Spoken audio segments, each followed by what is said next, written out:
તો hello guys, તો આજે આપણે 5:30 વાગે જવાનું છે ભરૂચ. તો અમે ઉઠી ગયા હતા સવારમાં વહેલા, તો અને બધા આવી ગયા છે અને અમે બધાનો વેઇટ કરતા હતા કારણ કે બધાને લેવાના છે અને 6 જણા અમે જઈએ છીએ.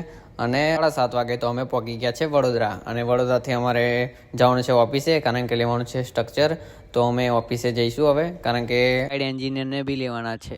અમારે એમના વગર કામ ના થાય કારણ કે એમને ભાઈ સાઈડ પર બધું બતાવવાનું હોય કે કઈ રીતની પાઇપ લાગશે, કઈ રીતે ઇન્વર્ટર લાગશે, કઈ રીતે પેનલ લાગશે, એ બધું બતાવે અને એમનું ડિસિઝન હોય એટલા માટે. તો અમે ભરૂચ પહોંચતા પહેલાં ચા નાસ્તો કરીને પછી પહોંચી ગયા ભરૂચ કારણ કે ભરૂચ થોડુંક જ બાકી હતું એટલા માટે અમે ઊભા રહ્યા છે. અને ચા નાસ્તો કરીને આવી ગયા છે આપણે સ્કૂલ પર. અને આપણે જે વાઘોડિયામાં સ્કૂલ પર વાયરિંગ કર્યું હતું એ સ્કૂલ છે અહીંયા ભરૂચમાં, તો એનું સેમ જ વાયરિંગ છે અને હરકત છે. અને અમે આવ્યા હતા તો વાયરિંગ એકલું નહીં, અહીંયા 6 પેનલ બી લગાવવાની હતી કારણ કે અહીંયા કેવું છે કે અહીંયા પેનલ કોઈને દેખાવું ના જોઈએ એવી રીતે પેનલ લગાવી હતી છે.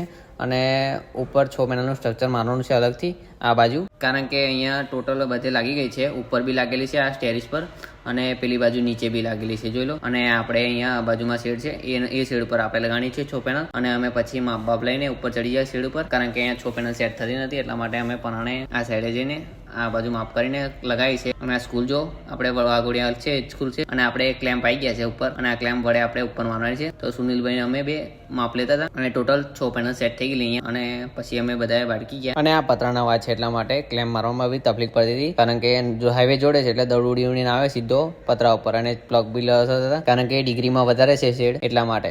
અને જોઈ લો અમે 3 પેનલ લગાવી દીધી છે અને હવે 4 પેનલ બાકી છે. તો બતાવી દઉં તમને, તે લઈને બધું કામ કરી દીધું કારણ કે આઈને બી પેનલથી પેનલ અર્થિંગ કર્યું અને આ સ્ટ્રક્ચર બી લગાવ્યું. અને આપણે આજે પહેલો દિવસ છે ભરૂચમાં અને ટોટલ આપણે 3-4 દિવસ કામ ચાલવાનું છે અહીંયા. તો તમને આગળ બી બતાવીશું. તો અને ફાઇનલી ભાઈબંધો આપણે લાગી ગઈ છે પેનલ, તો જોઈ લો. અને અહીંયા એનું વાયરિંગ બી થઈ ગયું છે. તો હવે જોઈ લો ફાઇનલી લુક કેવો આવે છે. ટોટલ આપણી 12 પેનલનું સ્ટ્રક્ચર લાગી ગયું છે પતરા ઉપર અને ધારેદાર આવ્યું છે, એકે બાજુ બી જગ્યા નથી.